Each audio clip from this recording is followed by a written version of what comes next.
Game of Thrones nunca foi só sobre disputas por poder, grandes batalhas ou momentos chocantes pensados para impressionar o público. O que realmente sustenta a série do começo ao fim são os seus personagens e a forma como cada um vai se transformando durante a história. São pessoas moldadas por traumas, ambições, medos e escolhas difíceis, que raramente se resumem a certo ou errado. Pensando nisso, no vídeo de hoje, a gente separou os melhores personagens da série para analisar a jornada de cada um deles. Heróis, vilões, o auge e a queda de cada personagem. Vamos entender melhor as suas evoluções, as suas motivações e o simbolismo que eles carregam. Então já vai se preparando, pega a pipoquinha porque a gente vai mergulhar fundo na história desses personagens. Bom, eu sou o Davi. Eu sou o Ricardo, seja bem-vindo ao Cê Tá Ligado e bora pro vídeo.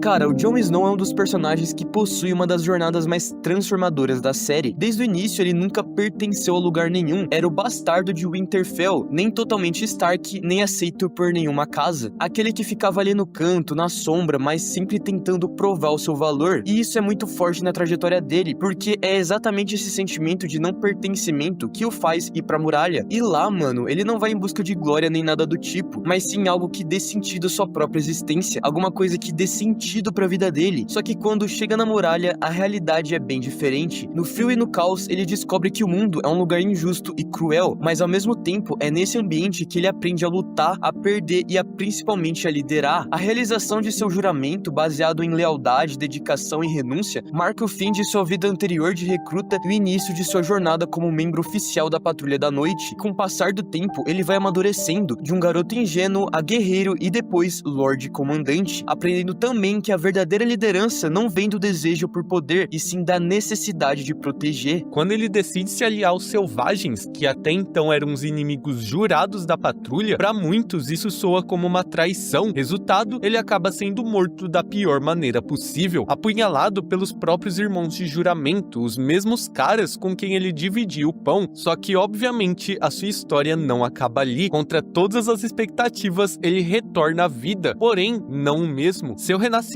não é uma volta gloriosa, é marcada por dúvidas, cansaço e principalmente mudança. Ele ganha sabedoria, cicatrizes e passa a enxergar o mundo através de uma perspectiva mais amarga e consciente. Além disso, a sua morte, de certa forma, tecnicamente cumpre o juramento, o que o liberta das obrigações que o prendiam à muralha e o permite que ele siga um novo caminho. E aí vem o auge, né? A Guerra dos Bastardos. Essa batalha é simplesmente o ápice do personagem. É o momento em que o bastardo rejeitado vira símbolo de coragem e esperança no norte. Ele enfrenta Ramsay, reúne casas, recupera Winterfell. Tudo isso não por poder, e sim por ser o certo a se fazer. Só que no fim de sua jornada, ele termina exilado. É um desfecho melancólico, mas coerente, porque ele nunca quis ser rei ou sequer governar. Mesmo com todo o respeito e confiança que conquistou, a jornada dele nunca foi sobre poder e ambições, e sim sobre proteger, livre, mas sem coroa, sem amor e sem glória. E é aí que a história dele fecha um ciclo perfeito. Ele volta pra onde tudo começou, pra além da muralha, só que agora em paz, sem precisar provar nada pra ninguém. Jon Snow não termina como um rei, termina como aquilo que sempre foi, um guardião.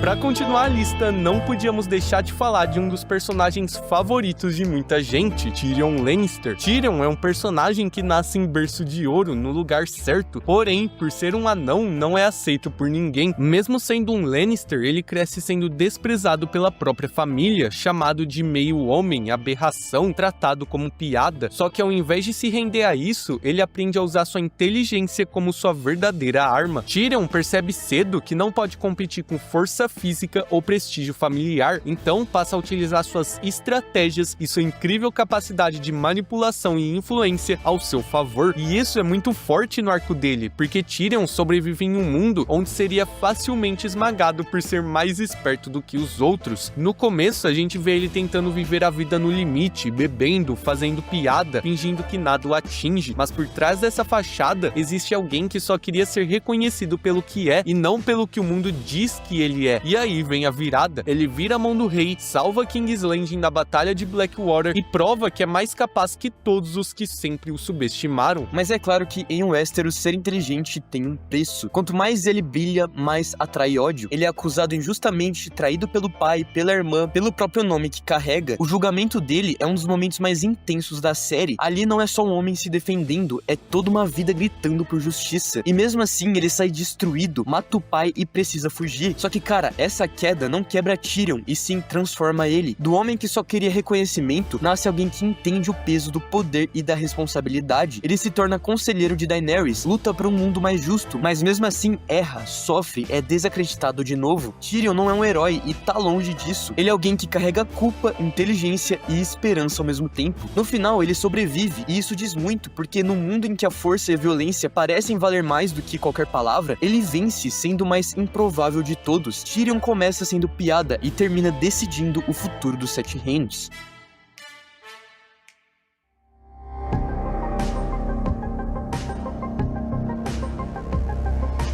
Se tem um personagem que se transforma completamente durante as temporadas, esse personagem é o Jaime. No começo da série, ele é aquele cara que você simplesmente odeia, arrogante e confiante demais, com uma atitude que mistura desdém e provocação. Ele empurra uma criança da janela, é conhecido como regicida. Basicamente, todo mundo fala mal dele e, sinceramente, a gente também. Mas o interessante de sua jornada é justamente isso. Jaime começa como um antagonista clássico, um personagem que faz a gente torcer imediatamente contra ele. Porém, aos poucos, Jaime vai revelando camadas que ninguém imaginava que existiam. Ele carrega vulnerabilidade e, conforme as temporadas, também vai demonstrando momentos de lealdade, coragem e empatia que desafiam sua fama inicial de vilão. Isso cria um conflito interno muito forte, porque ele sempre sonhou em ser um cavaleiro honrado, mas o mundo só enxergava um monstro. Só que aí vem o ponto de virada. Quando conhece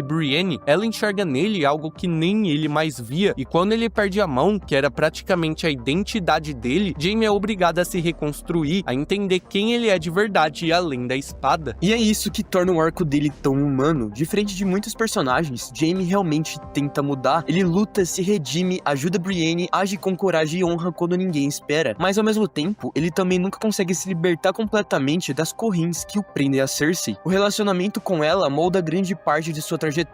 Jaime faz atrocidades por amor, vive na sombra dela, mesmo quando isso vai contra tudo que ele acredita. E esse é o detalhe mais doloroso e realista da sua jornada. Mesmo depois de evoluir tanto, no fim ele volta pra ela, porque por mais que ele tenha tentado ser outra pessoa, aquele amor doentio sempre foi parte dele. Esse seu fim divide opiniões, tem gente que odeia esse final, tem gente que entende, mas é isso que torna a história dele tão marcante. Jaime não é herói nem vilão, é alguém cheio de contradições que carrega honra e vergonha ao mesmo tempo. Ele começa sendo símbolo de arrogância e termina como um homem quebrado. É exatamente essa dualidade que faz dele um dos personagens mais complexos e fascinantes.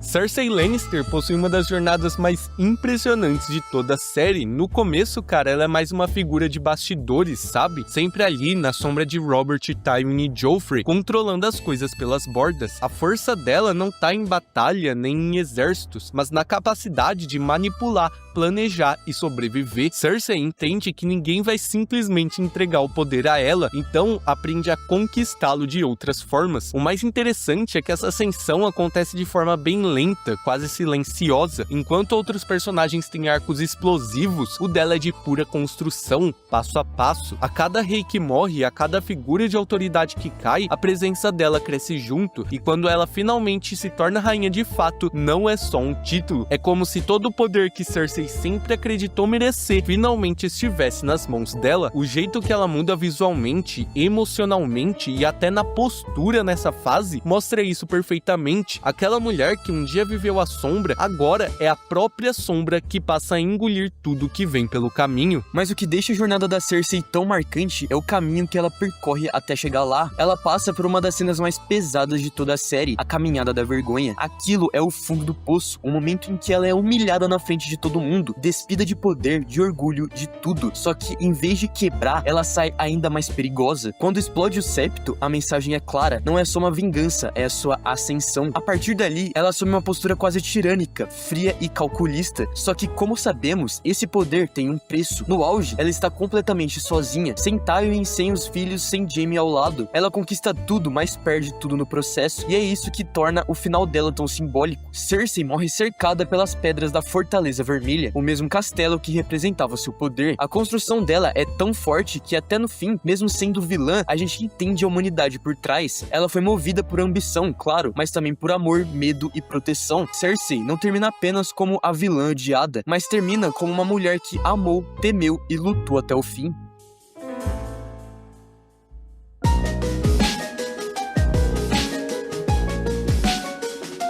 Em relação à jornada, uma das personagens que não poderiam ficar de fora dessa lista é a Daenerys. No começo da série, ela é praticamente uma prisioneira, vendida pelo irmão, usada como moeda de troca, sem voz, sem poder, sem nada. Diferente de outros personagens que já começaram poderosos ou com algum tipo de influência, Daenerys constrói tudo do zero. Cada passo dela rumo ao poder vem acompanhado de dor, perda e superação. A garota que no início mal conseguia se impor, se torna, aos poucos, uma líder que arrasta multidões com a própria presença. Não é apenas uma ascensão política, é uma ascensão simbólica. Ela vira lenda, um mito, um nome que carrega esperança por onde passa. Em Essos, ela liberta escravos, enfrenta ditadores e quebra correntes, ganhando a lealdade de quem vê nela mais que uma rainha, mas sim uma salvadora. Daenerys não se torna apenas uma personagem poderosa, ela é uma força que muda o rumo do mundo ao redor dela. Daenerys não é só uma heroína clássica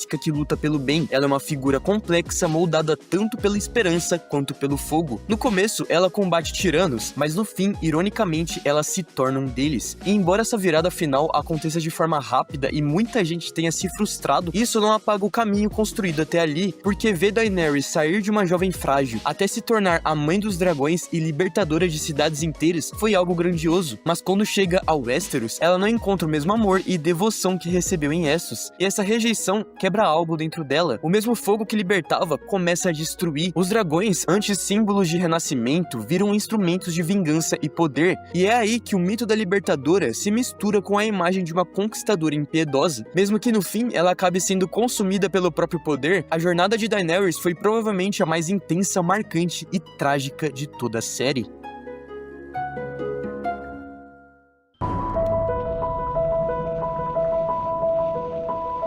Cara, a jornada do Theon Greyjoy é uma das mais trágicas e complexas de Game of Thrones. Ele é um daqueles personagens que já começam quebrados por dentro, mesmo antes de fazer qualquer besteira. Desde criança, ele cresce em Winterfell como refém de Ned Stark, mas ao mesmo tempo, Ned nunca o tratou como estranho. Pelo contrário, ele era visto como parte da família, criado lado a lado com Robb, Arya, Bran e os outros. Só que mesmo assim, o Theon nunca se sentiu parte de nada. Ele não era Stark o suficiente para pertencer ali e também não era Greyjoy o suficiente para carregar o orgulho da Ilha de Ferro. E esse sentimento de exclusão vai crescendo silenciosamente dentro dele. Quando Robb confia nele e o manda buscar apoio do pai, parece ser a chance perfeita de finalmente provar valor. Só que, ironicamente, acontece o oposto. O Balon o humilha, o diminui, faz pensar que ele não é nada e nem ninguém. E é aí que nasce o erro que define tudo. Tentando ser alguém, tentando construir uma identidade à força, o Theon trai justamente a única família que o tratou com afeto. Tomar o Winterfell não é sobre poder, é sobre desespero. Ele manda matar inocentes, tentar sustentar uma imagem de força que não existe, e quanto mais ele força essa máscara de Greyjoy, mais ele se perde de quem realmente era. Mas quando surge Ramsay Bolton, a história do Theon entra num nível ainda mais cruel. A tortura que ele sofre não é só física, ela é simbólica e destrói tudo que ainda restava da identidade dele. Ramsay tira o nome, transforma Theon em podre, apaga qualquer traço de dignidade, de orgulho e de passado. É como se ele fosse reduzido àquilo que sempre temeu ser, ninguém. Nesse ponto, a maioria de nós não sente mais ódio pelo personagem, mas repulsa e até pena. Só que é justamente no fundo do poço que começa a redenção. A fuga com a Sansa marca a primeira vez que Theon age sem pensar em si mesmo. Pela primeira vez, ele não age pra provar nada, nem pra conquistar respeito, mas porque é o certo a se fazer. Ao decidir voltar pra lutar ao lado dos Stark, ele finalmente entende onde sempre pertenceu. O retorno ao Winterfell não é por poder, nem por perdão, mas por responsabilidade. Ele aceita o ódio, a culpa e o peso de seus erros. E na 8ª temporada, quando Bran diz que ele tá exatamente onde deveria estar, tudo se fecha. Theon não morre como um grande herói épico, mas como alguém que encontrou redenção no silêncio, no sacrifício e na aceitação, protegendo a casa que sempre foi seu verdadeiro lar.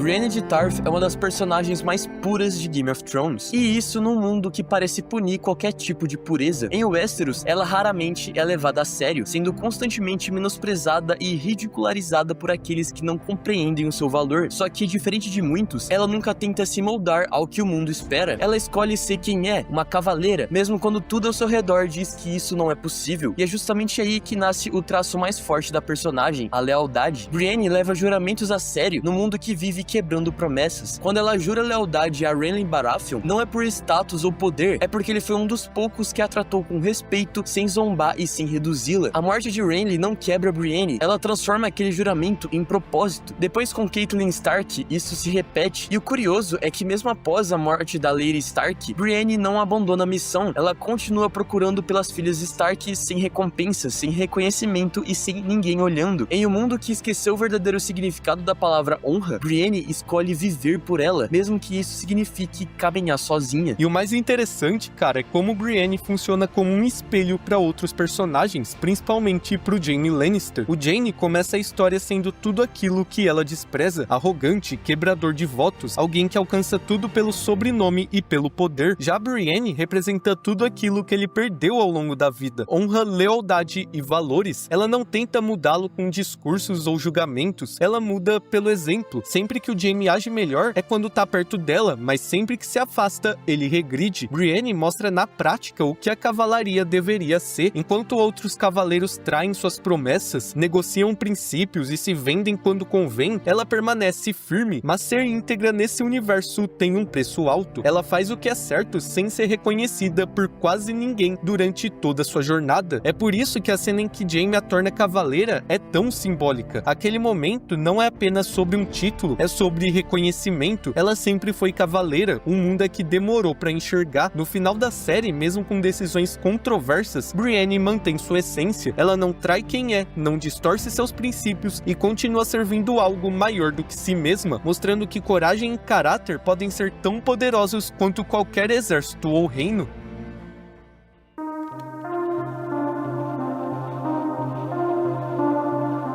A trajetória de Sansa Stark é uma das mais duras e transformadoras de Game of Thrones, justamente porque ela começa num lugar de pura fantasia. No início da série, Sansa enxerga o mundo como um conto de fadas. Ela sonha com príncipes encantados, castelos imponentes e um casamento perfeito que resolveria tudo. Mas quando ela vai pra King's Landing, é como se toda essa ilusão que ela sustentava fosse despedaçada diante de seus olhos. A ida pra Porto Real é o primeiro choque brutal com a realidade, e tudo se quebra de vez quando seu pai, Ned Stark, é executado. Ali a Sansa perde qualquer sensação de segurança, perde a proteção do pai e principalmente perde a ideia de que o mundo é justo. Ela é forçada a assistir aquela cena, mantida como refém, humilhada e ainda obrigada a encarar a cabeça do seu próprio pai exposta como um aviso. A partir daí, Joffrey surge como seu primeiro grande trauma. Ele não tenta só machucar Sansa, ele tenta quebrar quem ela é. E é nesse inferno que Sansa começa a entender algo fundamental: sobreviver é mais importante do que reagir. Ela aprende a observar, a ficar em silêncio, a esconder sentimentos, porque falar demais ou enfrentar de frente significaria morrer. Cada humilhação vai arrancando sua ingenuidade, mas também vai moldando uma resistência que ninguém ali consegue perceber por completo. Mas tudo que a Sansa vive com Joffrey funciona mais como um vislumbre do horror que ainda tava por vir, porque se Joffrey destrói a fantasia dela, Ramsay Bolton representa o fundo do poço absoluto. Com ele, a violência deixa de ser apenas psicológica e se torna física, extrema e completamente desumana. É um período que mostra até onde a crueldade do mundo de Westeros pode ir e como Sansa é forçada a suportar o insuportável. Ainda assim, mesmo nesse cenário, ela não se quebra por completo. Pelo contrário, algo dentro dela endurece. Sansa não reage com explosões de raiva ou vingança imediata, mas com paciência, resistência e memória. Quando Ramsay finalmente cai jogada aos próprios cães, não é só um ato de vingança, é a retomada do controle sobre a própria vida. Sansa foi colocada nas mãos mãos dos 2 piores monstros da série e sobreviveu a ambos. Mais tarde, o retorno ao norte marca o fechamento desse arco. Ela não é mais a garota sonhadora, mas também não se torna uma assassina sem alma. Em Winterfell, Sansa reconstrói sua identidade. Ela se torna estratégica, desconfiada, fria quando precisa, mas sempre focada em proteger o povo e a própria casa. Como senhora de Winterfell, ela aprende com os erros, não age por impulso e entende o peso de liderar. A execução do Mindinho simboliza isso perfeitamente. Sansa usa tudo o que aprendeu para derrotar alguém que sempre tentou manipulá-la. No fim, sua maior vitória não é o poder, mas a sobrevivência e o amadurecimento. Sansa começa acreditando em histórias idealizadas e termina entendendo a realidade brutal do mundo depois de aprender isso da pior forma possível. A jornada de Jorah Mormont é uma das mais silenciosas e fascinantes de Game of Thrones. Ele começa como um homem no fundo do poço, exilado de Westeros por vender escravos, carregando vergonha, culpa e um desejo desesperado de voltar para casa. Quando Varys e Robert Baratheon oferecem o perdão real em troca de espionar Daenerys, Jorah aceita não por ambição, mas por sobrevivência. No início, a espionagem era só uma missão, uma forma de comprar redenção, só que isso muda aos poucos. Convivendo com Daenerys, Jorah começa a enxergar algo diferente nela, alguém aparentemente frágil, mas também digna, corajosa e determinada. A morte de Viserys marca um ponto importante. Daenerys não se perde, não se corrompe, ela se impõe. E é aí que Jorah começa a mudar de verdade. Um dos momentos decisivos vem quando ele impede o envenenamento de Daenerys e decide acompanhá-la em sua jornada para retomar o Trono de Ferro. A partir dali, ele escolhe ficar, traindo na prática Porto Real e queimando qualquer chance de perdão. Jorah não escolhe seguir Daenerys por promessa nem por recompensa, mas porque acredita nela. Esse sentimento cresce em silêncio e fica ainda mais evidente na pira funerária do Drogo, quando Jorah implora para que ela não entre no fogo. Ali não é um cavaleiro falando com sua rainha, é um homem apavorado com a ideia de perder alguém com quem se importa. Quando Daenerys sai ilesa com os dragões, Jorah entende que está seguindo alguém verdadeiramente extraordinário e que sua lealdade agora é definitiva. Na Baía dos Escravos, Jorah se torna um dos pilares da jornada de Daenerys. Ele luta ao lado dela, aconselha, protege, ajuda a conquistar Astapor, libertar Yunkai e tomar Meereen, mas o passado cobra seu preço quando Daenerys descobre que ele a espionou no início da jornada. O exílio é devastador, talvez o momento mais doloroso do arco de Jorah, porque ele não perde um cargo, ele perde alguém que amava. Ainda assim, ele não tenta se justificar. Jorah escolhe agir, sequestra Tyrion, atravessa o mundo para levá-lo até Daenerys e provar que mudou. Mesmo doente, ele não recua. Na arena de Meereen, Jorah enfrenta os perigos sem hesitar e salva Daenerys ao arremessar uma lança contra um homem que estava prestes a matá-la. Ali, sem discursos, Daenerys o aceita de volta, mas ordena que ele vá atrás da cura, que lute pela própria vida. Após ser curado na cidadela, Jorah volta para Daenerys, como sempre fez. Seu fim em Winterfell resume toda a jornada. Ele morre protegendo sua rainha, em silêncio, sem arrependimento, sendo fiel até o último segundo. A história de Jorah Mormont não é sobre poder ou glória, é sobre culpa, lealdade e redenção, não como um herói épico, mas como alguém que morreu fiel àquilo em que acreditava.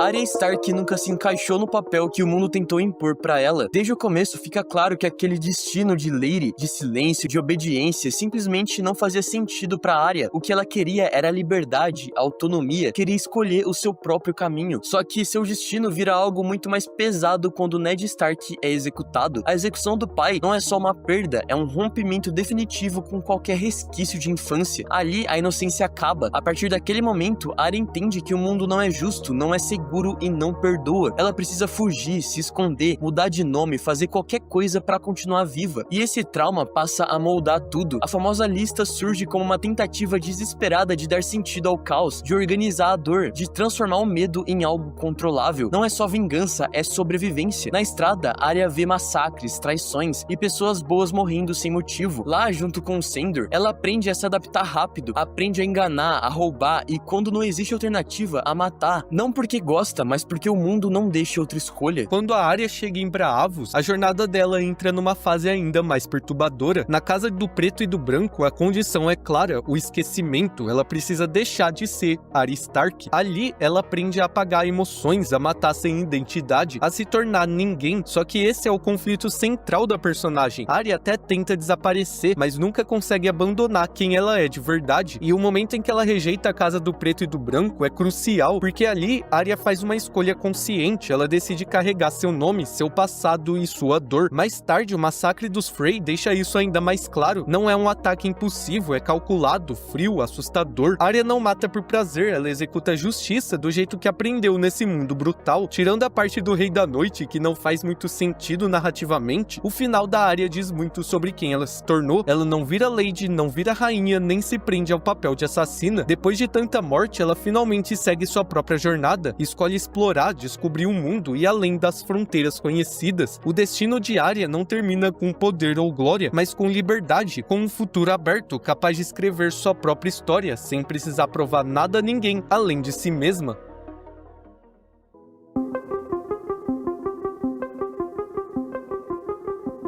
Gregor Clegane, mais conhecido como Montanha, não é apenas um vilão, ele é o próprio terror de Westeros em forma humana, a personificação da violência. Em um mundo cheio de intrigas e estratégias, ele representa algo muito mais primitivo, a brutalidade pura, um tipo de crueldade que nem precisa de justificativas. Cada aparição dele na série é acompanhada por uma sensação de desconforto, porque você sabe que o sofrimento está prestes a acontecer. Enquanto outros personagens manipulam, traem ou discursam, Montanha simplesmente executa, ele não pensa, ele age. Gregor existe para infligir dor. Não é questão de vingança nem de ódio, ele mata porque é o que ele é, um monstro feito para destruir. Servindo a casa Lannister, Montanha se torna o soldado de guerra perfeito, sem empatia, sem remorso, apenas obediência cega. Ele não luta por glória nem por ambição, luta porque é a única coisa que sabe fazer, e o resultado é um rastro de corpos, medo e destruição. O mais assustador em Montanha é que ele não precisa nem falar para ser lembrado, sua presença é suficiente para congelar qualquer cena. Ele mata, tortura e destrói como se fosse uma tarefa qualquer, o que torna o personagem ainda mais aterrorizante. Desde jovem, a violência já era sua linguagem. Ele queimou o rosto do próprio irmão Sandor por um motivo insignificante, marcando não só a pele do garoto, mas o resto da vida dele. E o tempo só fez essa crueldade crescer. Um dos atos mais brutais foi o assassinato de Elia Martell e de seus filhos, um evento tão chocante que simplesmente marcou o Westeros e acendeu uma chama de vingança. Quando Oberyn enfrenta Gregor em um dos duelos mais intensos da série, é como se todo aquele passado de horrores estivesse sendo cobrado, mas a justiça, como sabemos, não chega. Montanha vence, esmagando a cabeça de Oberyn diante de todos e provando mais uma vez que naquele universo a brutalidade sempre fala mais alto. Depois disso, ele próprio é levado à beira da morte, mas nem isso é o fim. Qyburn traz Gregor de volta à vida, mas renascido. O pouco de humanidade que restava desaparece por completo. Ele vira basicamente uma máquina de matar. Ele se transforma em algo além de um homem, um corpo movido por ordens, sem alma, sem emoção, sem limite. O olhar vazio, a ausência de emoções e a força desumana fazem de Gregor Clegane um símbolo do mal absoluto, uma força da natureza criada para matar.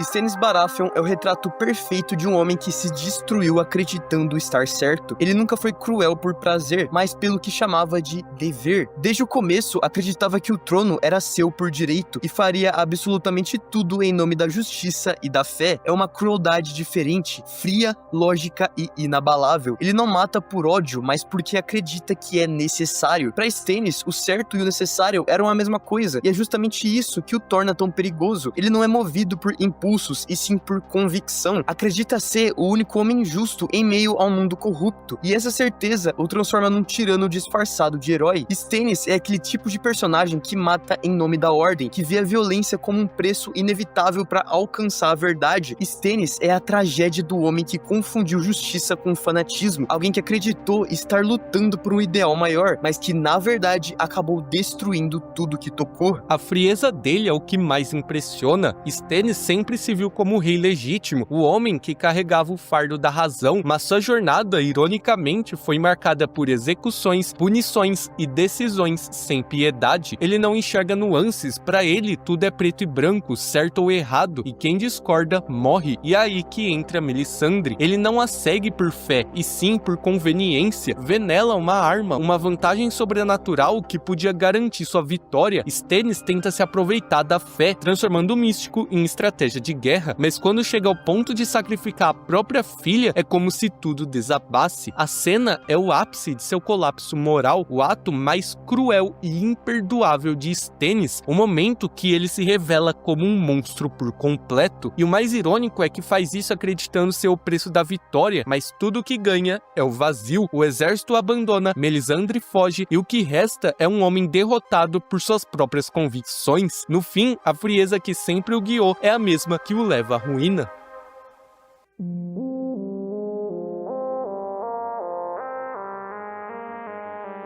Joffrey Baratheon é o retrato perfeito do que acontece quando alguém cresce cercado de poder e sem nenhum limite. Desde pequeno, ele teve tudo: riqueza, proteção e bajuladores prontos para concordar com qualquer coisa. Nunca ouviu um não, nunca precisou lidar com consequências, e isso o transformou num dos personagens mais desprezíveis e perigosos de Game of Thrones. Quando sobe ao trono, Joffrey não governa, ele brinca de ser rei, tratando o poder como um novo brinquedo que precisa ser exibido. Cada decisão dele é um impulso, cada ordem um espetáculo. É a definição do tirano precoce, fraco por dentro, mas com poder demais nas mãos. E o pior é que ele gosta do que faz. Joffrey sente prazer em humilhar, torturar, em ver o medo nos olhos das vítimas. As cenas com a Sansa mostram bem isso. Ele não quer apenas puni-la, quer provar que ninguém tá acima dele. As execuções públicas, as provocações, as risadas cruéis, tudo é feito para reafirmar o ego de um garoto que confunde autoridade com crueldade. Ele nunca mata por dever nem por estratégia, mata porque gosta da sensação de ser temido. O que torna Joffrey ainda mais trágico é entender de onde vem esse monstro. Ele é, no fundo, o produto da própria Cersei, uma mãe que o criou como reflexo da própria ambição, mas sem o controle, sem a inteligência e sem o medo das consequências. Cersei o protege de tudo, o ensina a se achar invencível, e o resultado é um tirano mimado e impulsivo que acredita ser um deus. Sem Tywin por perto para colocar limites, ele se torna uma bomba prestes a explodir. Mesmo o homem mais poderoso de Westeros sente vergonha do neto, porque sabe que Joffrey representa o que há de mais podre no legado dos Lannister, poder absoluto sem nenhuma responsabilidade. E é por isso que sua morte no casamento roxo é tão marcante. É o primeiro momento em que a justiça parece real naquele mundo. Joffrey morreu como viveu, de forma teatral, barulhenta e cruel, engasgando diante de toda a corte, enquanto o rosto fica roxo e o olhar se apaga. A cena é quase poética. O garoto que se alimentava da dor dos outros finalmente sente na pele o pavor que espalhou. É o destino mostrando que até o rei mais protegido de Westeros não é intocável. Quando morre, Joffrey não deixa um legado, deixa um aviso sobre o preço de brincar com o poder.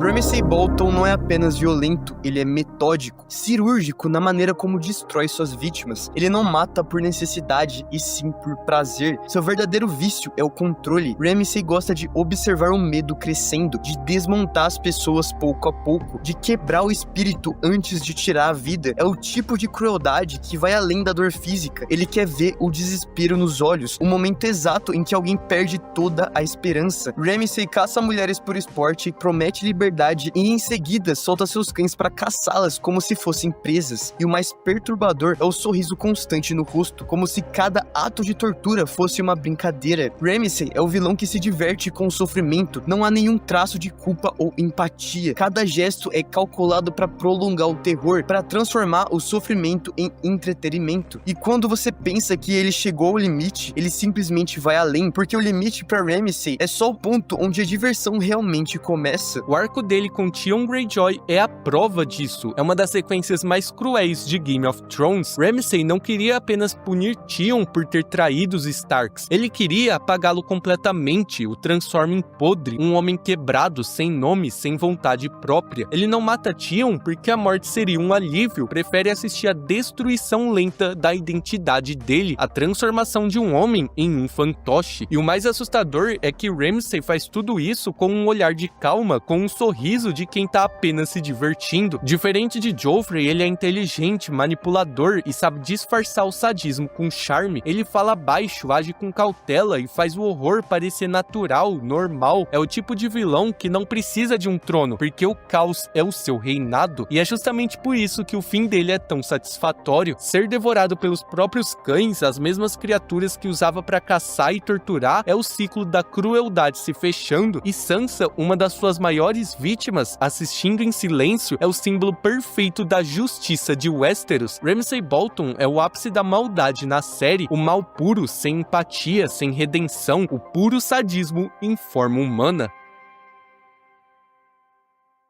Mas então esse foi o vídeo de hoje. Se você curtiu a nossa análise, não se esqueça de se inscrever se não for inscrito, deixar o like, compartilhar e hypar também. Ricardo, deixa aí nos comentários também se tem outro personagem que merece entrar nessa lista. E lembrando que a gente tem uma playlist só de Game of Thrones aqui no canal, então dá uma passadinha lá, beleza? Então é isso, a gente vai ficando por aqui. Muito obrigado você por ter assistido até agora e falou! Falou, galera!